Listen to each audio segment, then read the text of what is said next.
Assalamualaikum warahmatullahi wabarakatuh. Waalaikumsalam warahmatullahi wabarakatuh. Bismillahirrahmanirrahim. Alhamdulillahi rabbil alamin.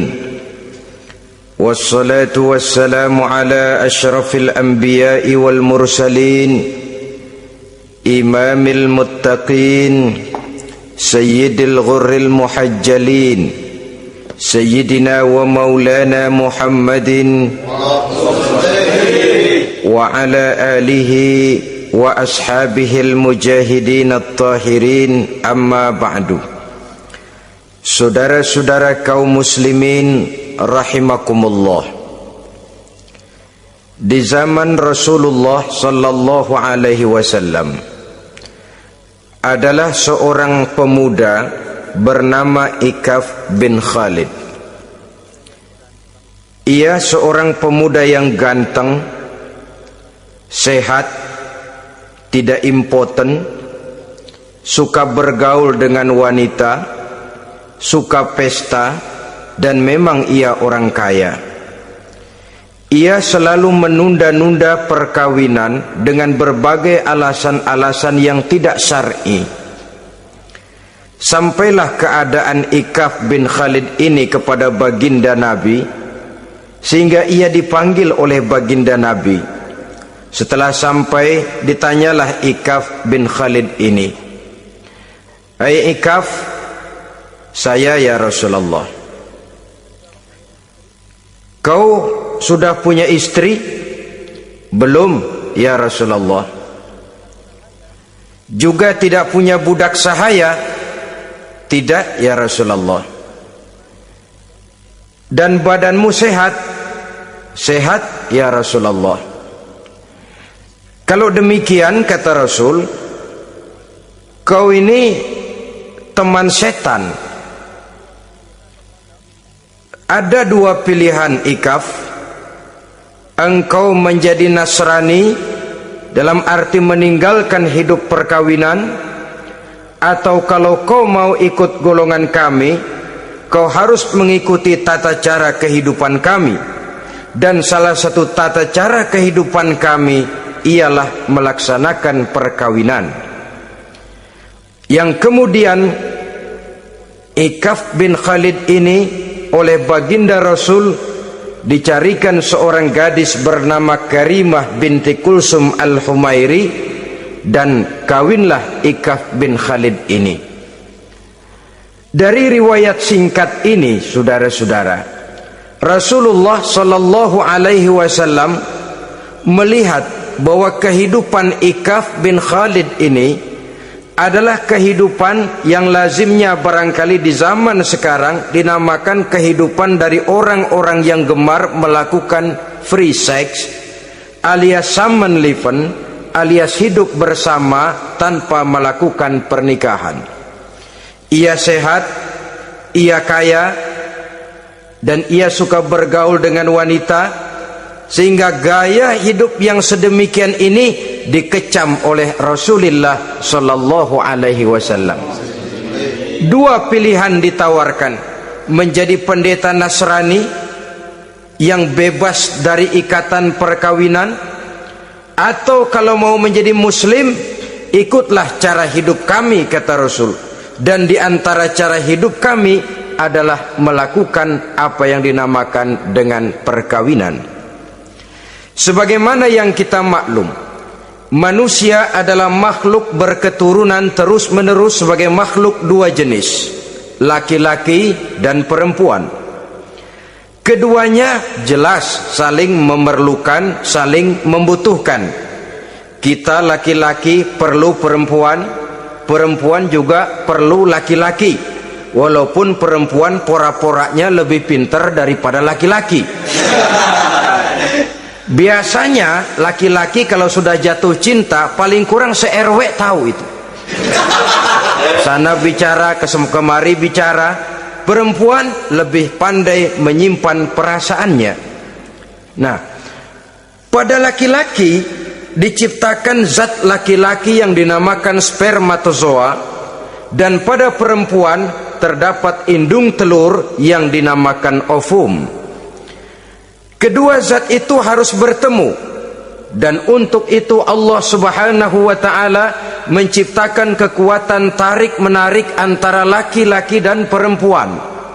Diciptakan laki-laki dalam biologis yang laki-laki, diciptakan perempuan dalam biologis yang perempuan. Lemah, gemulai, lembut, menarik, ayu, lemot, denok, geboy. Diciptakan magnet yang merupakan kekuatan tarik menarik antara laki-laki dan perempuan. Dan bila ada persesuaian, maka akan terjadilah persatuan tubuh yang disebut koitus. Bila pada saat itu kebetulan terjadi pengeluaran ovum, maka kedua zat itu akan bertemu di dalam diri perempuan, dan inilah yang dinamakan konsepsi, yakni permulaan pembinaan jasmaniah makhluk baru dalam rahim seorang perempuan. Inilah makna firman Allah dalam surah An-Nisa ayat pertama. A'udzu billahi minasyaitonir rajim. Ya ayyuhan nasu taqu rabbakumul ladzi khalaqakum min nafsin wahidah wa khalaqa minha zawjaha wa batha minhuma rijalan katsiran wa nisaa. Wahai manusia, bertakwalah kamu kepada Tuhanmu yang telah menciptakan kamu dari diri yang satu, kemudian diciptakan dari diri yang satu itu pasangannya, dan dari keduanya berkembang biaklah manusia menjadi bersuku-suku dan berbangsa-bangsa.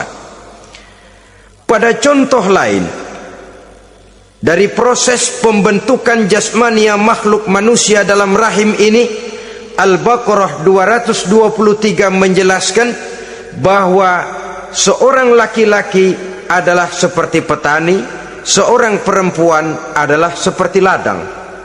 Petani adalah yang mencangkul sawah, menebarkan benih, sementara ladang adalah tempat bersemayam benih-benih itu, tempat dia tumbuh dan berkembang membawa manfaat bagi kehidupan ini. Dengan bahasa yang indah, Quran mengatakan, nisa'ukum harthul lakum fa'tu harthakum anna syi'tum.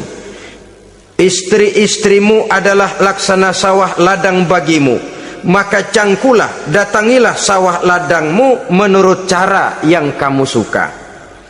Saudara-saudara kaum muslimin rahimakumullah, belakangan ini orang sering membicarakan pendidikan seks bagi anak-anak. Menurut pendapat saya, walaupun itu diperlukan, tapi tidak harus dilakukan secara menggebu, dan masih banyak hal-hal mendesak lainnya yang lebih perlu dibicarakan ketimbang bagaimana memberikan pendidikan seks kepada anak-anak kecil. Barangkali yang memerlukan, yang sering bertanya tentang seks cuma terbatas kepada anak-anak kecil di kota-kota besar yang oleh perkembangan teknologi dan komunikasi daya pikirnya memang sudah sedemikian maju. Tapi berapa ribu jumlah anak-anak kecil yang semacam itu? Selebihnya puluhan juta anak-anak kecil yang tinggal di daerah-daerah terpencil, di provinsi-provinsi lain di luar keramaian, yang sama sekali belum perlu untuk hal-hal yang semacam itu. Haruskah cuma untuk membela yang 1.000 atau 2.000 orang ini saja, lalu kita mengabaikan yang puluhan juta adanya? Kita masih harus membicarakan bagaimana kurikulum pendidikan yang mapan. Kita harus membicarakan bagaimana sistem pendidikan yang memadai. Saudara-saudara, Quran sendiri harus kita katakan berbicara soal seks, tapi gaya bahasanya sopan. Ajaran yang terkandung di dalamnya luhur, tidak terbuka belak-belakan. Saya khawatir disalahgunakan nantinya. Maklum ya, yang namanya anak-anak, sifat yang menonjol pada dirinya itu adalah hubbut taklid, senang meniru.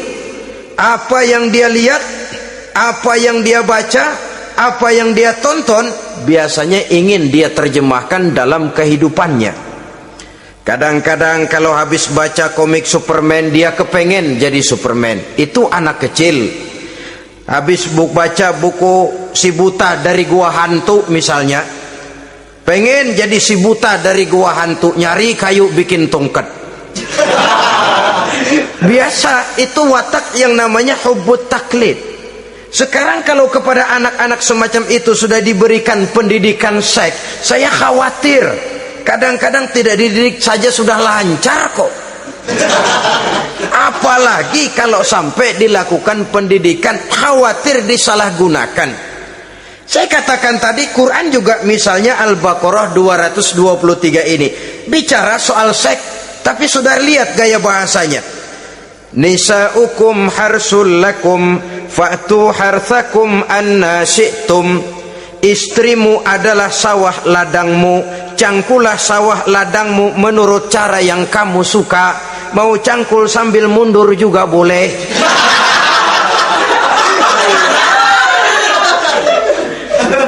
Teknik mencangkul terserah kita, asal yang dicangkul sawah ladang sendiri.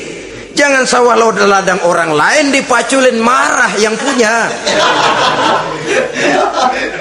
Kita lihat di sini betapa dalam gaya bahasa yang sopan Al-Quran berbicara soal ini.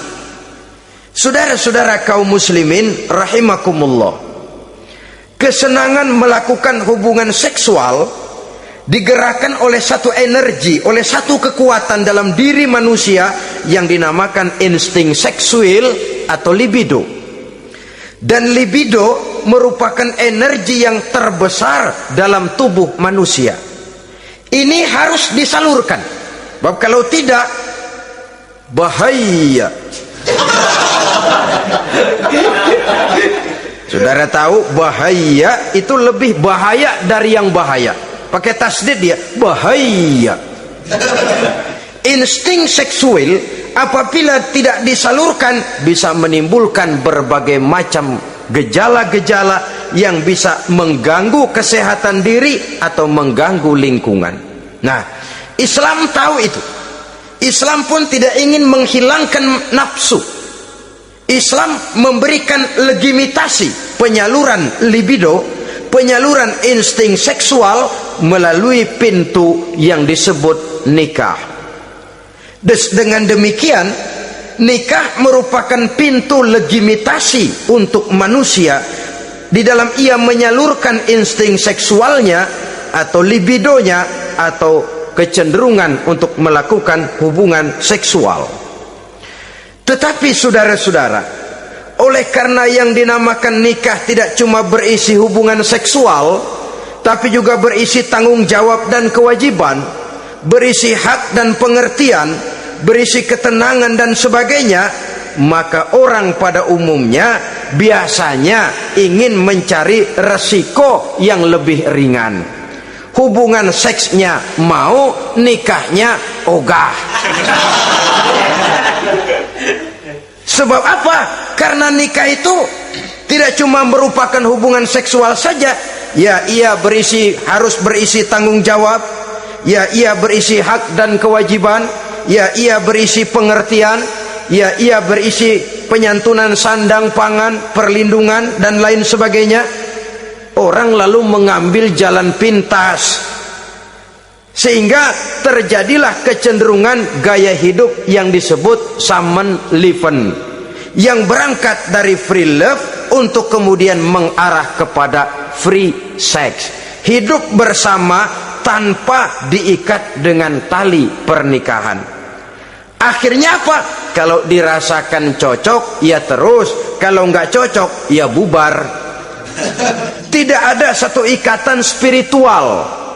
Kalau demikian halnya, maka manusia belum terlalu jauh nilainya daripada makhluk bernama binatang, yang penyaluran insting seksualnya tidak perlu diikat dengan pintu yang bernama nikah.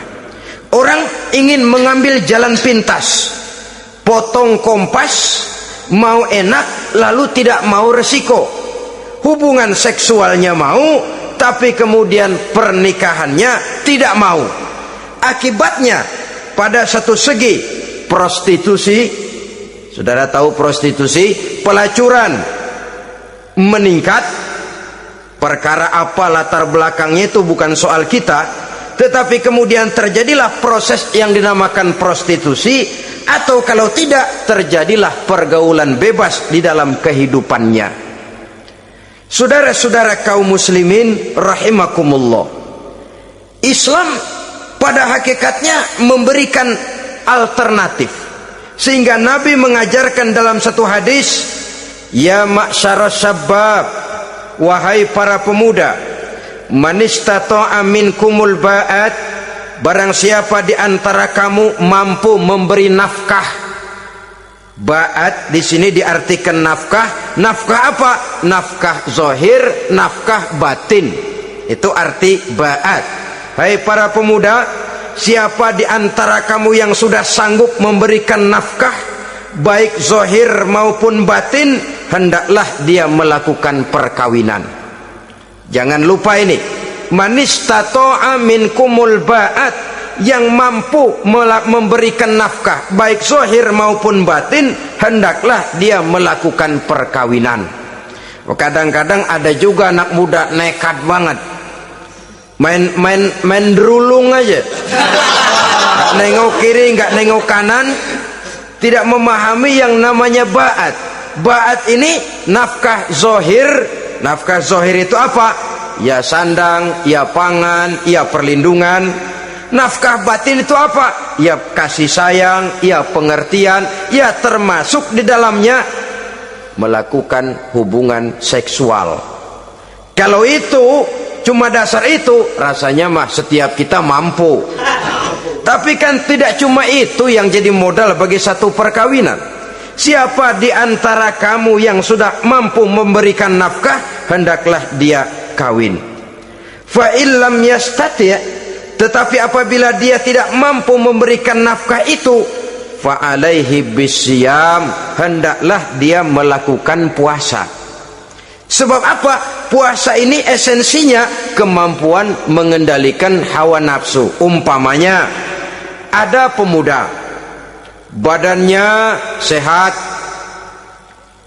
tidak sakit, tetapi dia belum mampu untuk memberikan nafkah. Sementara temperamennya termasuk tegangan kelas tinggi, gak boleh kecolek dikit mau ngedredet aja.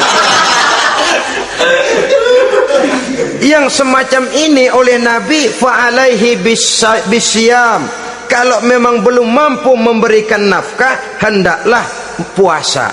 Sebab apa? Puasa lebih mengendalikan diri.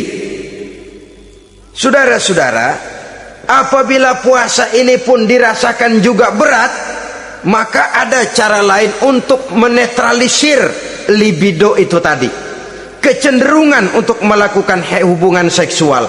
Dengan apa misalnya? Dengan jalan menimbulkan melakukan olahraga. Dengan melakukan olahraga, hormon yang membentuk libido tersalurkan, terkuras melalui energi yang dikeluarkan pada saat melakukan olahraga. Atau dengan jalan yang keempat, menjauhi hal-hal yang bisa menimbulkan rangsangan seksual. Bisa dengan puasa tadi, bisa dengan olahraga, bisa dengan lain-lain yang kira-kira bisa menghindarkan kita dari hal-hal yang bisa menimbulkan rangsangan seksual. Sehingga Al-Quran pada surah Al-Isra ayat 32 berpesan, la taqrabuz zina innahu kana fahishatan wa sa'a sabila. Jangan kamu mendekati zina, sebab sesungguhnya zina perbuatan yang keji dan jalan yang sangat buruk. Jangan mendekati zina. Mendekati zina artinya mendekati hal-hal yang bisa membawa kita kepada perbuatan zina. Termasuk misalnya bacaan-bacaan Parno. Nah, ya, itu Parno nggak boleh dibaca. Blue film, ngintip, nah ini juga penyakit.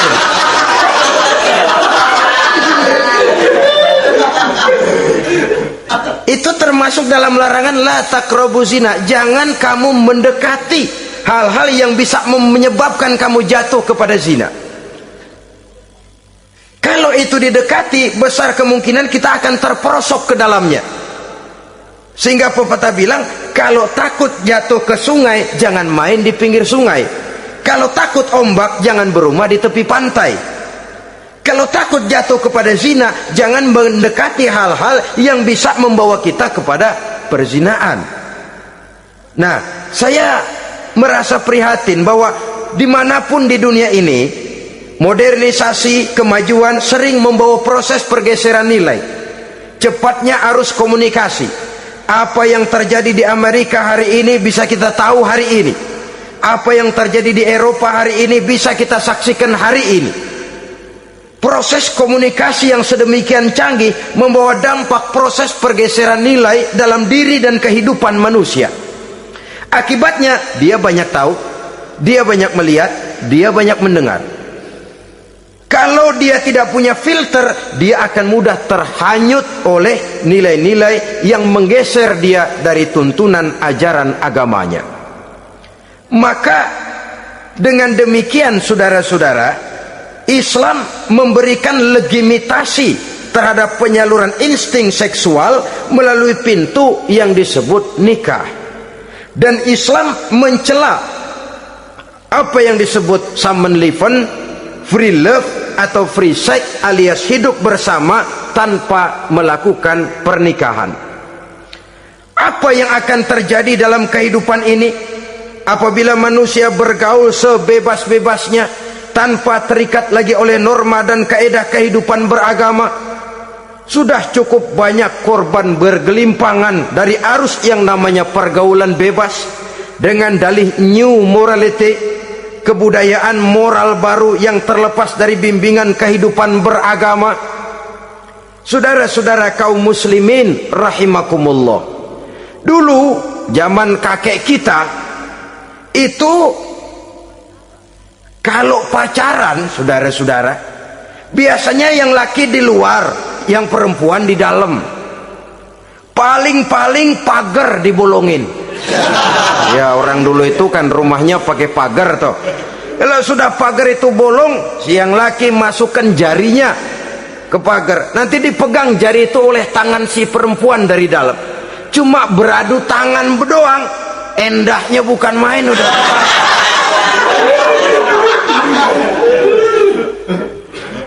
Sekarang saudara-saudara, saya lihat kayak orang beli sepatu. Orang beli sepatu curang banget, beli mah belum tentu jadi, nyedengin hayo aja.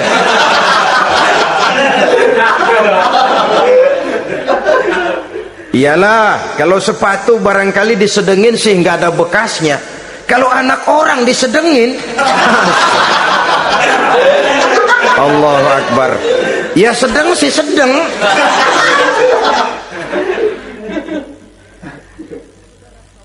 Saudara-saudara kaum muslimin rahimakumullah, terhadap pintu legitimasi ini pun kalau manusia sudah sanggup melakukan ba'at, baik nafkah zahir maupun nafkah batin, kalau itu tidak bisa dia lakukan, hendaklah dia menjaga diri dari hal-hal yang bisa menjerumuskan dia ke tempat zina. Bisa dengan puasa, bisa dengan memperbanyak olahraga, bisa dengan menggiatkan belajar, study club, diskusi. Ada pepatah mengatakan 3 hal yang bisa membawa kerusakan. 3 kosong nih. Kosong iman, kosong kantong, kosong perut. 3 kosong ini yang sering membawa kerusakan dalam diri manusia. Pertama, kosong iman. Yang kedua, kosong kantong. Yang ketiga, kosong perut. Ketiga kosong ini kalau sampai kumpul pada diri kita 3-0, berapa yang ngubernya? Sering kalah kita. Kosong iman, kosong kantong, kosong perut. Maka motif dari berbagai macam kejahatan umumnya karena 3 kosong ini. Orang bisa jatuh ke tempat zina, bisa jatuh kepada korupsi, bisa jatuh kepada perampokan, pencurian, dan berbagai macam perbuatan negatif. Pertama, kosong iman. Kalau sudah kosong iman, ini kosong yang paling berbahaya. Dia tidak ada lagi yang ditakutin. Polisi, ya apa selamanya polisi mau nongkrongin dia. Kalau sudah kosong iman, ini sudah tidak ada lagi norma yang diindahkannya. Yang kedua, kosong kantong. Orang kalau kosong kantong mudah gelap mata. Bawaannya udah was-was mulu uringan. Kosong kantong. Yang ketiga, kosong perut. Kosong perut ini lapar, kemiskinan maksudnya, bisa membuat orang jadi jahat, bisa membuat orang menjadi pelacur, bisa membuat orang jadi koruptor, bisa membuat orang jadi penjahat. Itu motifnya karena kosong perut. Dari 3 kosong ini yang paling berbahaya sesungguhnya kalau orang sudah mengalami kosong iman. Perut kosong, kantong kosong, tapi iman penuh, masih ada rem. Ya. Kantong kosong, perut kosong, iman kosong juga, jebol, bablas sudah. Tidak ada rem lagi dalam kehidupannya. Hampir segala macam motif kejahatan yang terjadi di pentas dunia ini umumnya karena 3 kosong ini tadi. Karena kosong iman. Sekarang ini kan pergaulan bebas bukan semata-mata karena orang lapar, bukan karena orang perlu uang, tapi kadang-kadang ada karena memperturutkan hawa nafsu. Kalau sudah ke sana, kosong apa itu? Kosong iman. Ada tante-tante girang, ada om-om senang, ada macam-macam lah. Kurang duitkah mereka? Cukup. Laparkah mereka? Kenyang. Apa yang kosong? Kantong penuh, perut penuh, iman yang kosong. Maka terjadilah proses yang namanya penyimpangan-penyimpangan seksual dari pintu legitimasi yang sudah diberikan oleh agama tadi. Kadang-kadang iman juga tertekan karena perut, persoalan ekonomi, atau karena memang kosong daripada kesibukan-kesibukan lain. Kosong kantong, motivasi ekonomi, ini seluruhnya bisa menjadi motivasi utama dari terjadinya berbagai macam penyimpangan. Karenanya Islam memberikan pintu legitimasi lewat jalan yang disebut nikah. Sehingga Nabi mengajarkan, hai para pemuda, siapa di antara kamu yang sudah mampu memberikan nafkah baik zahir maupun batin, hendaklah dia melakukan perkawinan. Sebab sesungguhnya perkawinan lebih memelihara pandangan, lebih memelihara kehormatan diri. Dari segi pandangan lebih terpelihara, dari segi kehormatan diri juga lebih terpelihara. Diberikan legitimasi lewat pintu yang halal bernama nikah.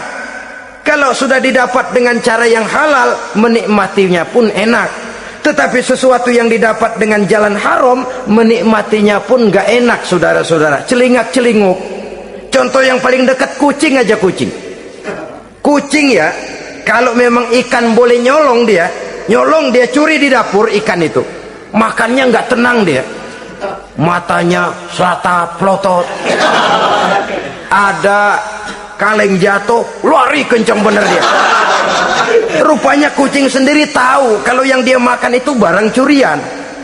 Tapi kalau ikan kita yang kasih tuh ikan, kucing geledek bunyi, anteng aja dia. Kenapa? Dia tahu benar ikan yang dia makan itu ikan yang didapat dari pemberian orang, resmi, formal, sah. Begitu juga hubungan seksual ini. Kalau resmi diikat dengan tali pernikahan, orang tenang-tenang saja. Tenang, aman, ayem, tentram. Tapi kalau yang nyolong-nyolong, lihatin dah, segera dibopun pisang. Mana nyamuk gede-gede banget, gerusak gerusuk, hansip lewat kabur dia. Padahal hansip mah lagi ronda. Tapi ada semacam perasaan bahwa ini belum waktunya. Itu yang tidak bisa mendatangkan ketenangan dalam menikmati hubungan seksual itu tadi.